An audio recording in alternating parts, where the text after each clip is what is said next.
You found it. Your home for the best content on your favorite team, the Fighting Tigers of LSU. Do us a favor. Subscribe to the channel. Leave your comments below. And be sure to smash that like button.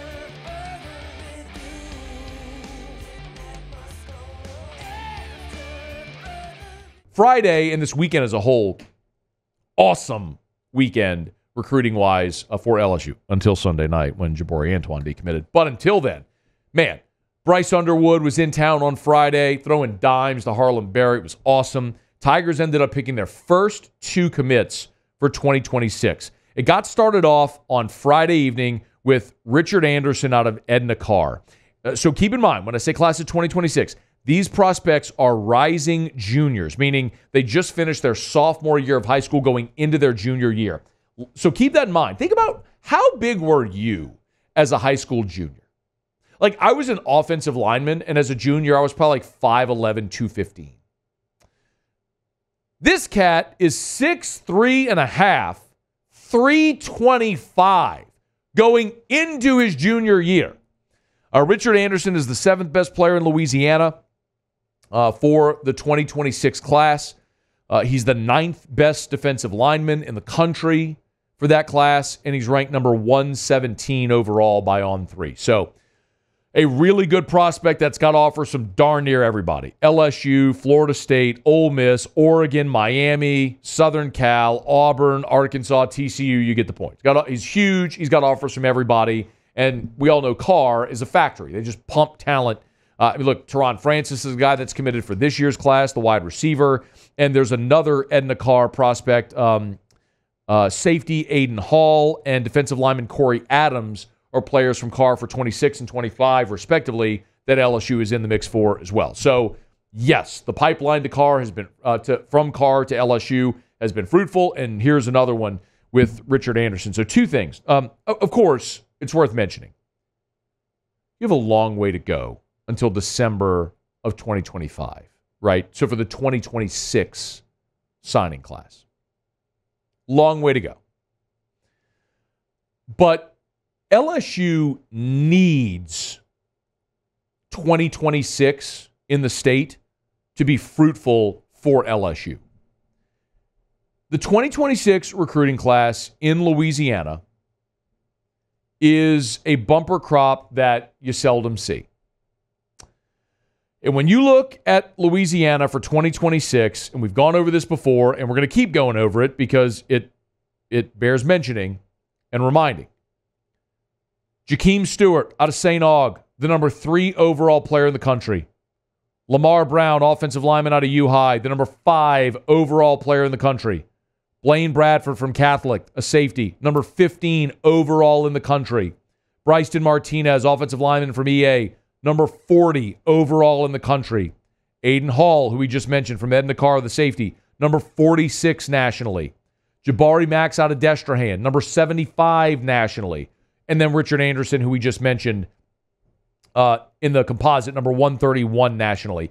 Then after that, Dylan Berriman, a defensive lineman out of Ouachita, and Darius McKinley, Dominic McKinley's little brother out of Acadiana. That's the top 9 players in the state. And then Alvin Celestine out of Homa, Terrebonne, is also a 4-star. That's your top 10. That's your top 10 in the state. And of those first 9 I mentioned, 8 of the 9 are all thought to be heavy LSU leans. Actually, now all 9 are thought to be heavy LSU leans. Jabari Mack, the wide receiver out of Destrehan, was, until this weekend, thought to be a Mississippi State lean. I'm going to remind you all of this. All of LSU's national championship teams, 03, 07, and 19, and you can even talk about 11 as well, which played for a title and really got hosed. But those teams were built around elite recruiting classes in the state of Louisiana. We can go back to the 01 class. Michael Clayton, Marcus Spears, Andrew Whitworth, Marquise Hill, Rudy Niswanger. Louisiana guys that became the core of that 03 championship team. That 2011 signing class, Jarvis, Odell, Freak Johnson, Lyle Collins. I mean, think about the 09 class, which was the 08 class, or the 09 class, excuse me, which was the number 1 signing class in the country, which became the core of that 2011 team. So, man, yes, when you have that in that cycle, a bumper crop in Louisiana, you've got to nail it. Those classes become the core of LSU's championship runs. And you have one in 26, so you got to get these guys, and it's a really good start. I understand.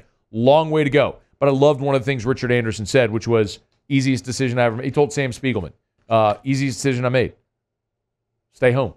So, love that. And then a day later, they landed another Anderson. I don't believe there's any relation to my understanding, but another Anderson from the city of New Orleans. This time it was Jakai Anderson. So, one of the caveats you got to understand here about Jakai Anderson, he's listed as a 3-star safety, but LSU is recruiting him and has offered him as a wide receiver.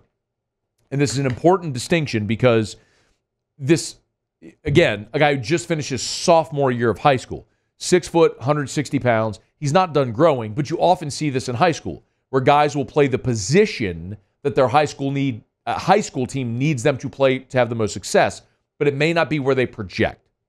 Josh Reed was a high school running back who became a Biletnikoff Award winner at LSU. Lyle Hitt played defensive line at Parkview, came to LSU. They had injuries, switched him to offensive line. He became a 3-year starter on the offensive line, was a starting guard on the 07 national championship team. It happens where guys they play one position in high school and they're recruited to play a different position in college. So, essentially, do you trust Cortez Hankton to look at Jakai Anderson and say, we like your skill set, we think you're a receiver? I do. And to be clear, when we start looking at 2026, I have no idea what LSU's receiver room is going to look like in 2026. Just for context, in 2026, if he's still here, Shelton Sampson would be a senior.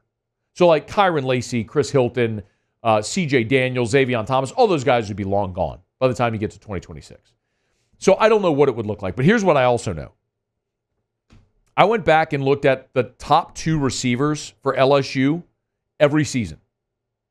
Do you know how far back you have to go to find one of the top 2 receivers at LSU that was not from the state of Louisiana?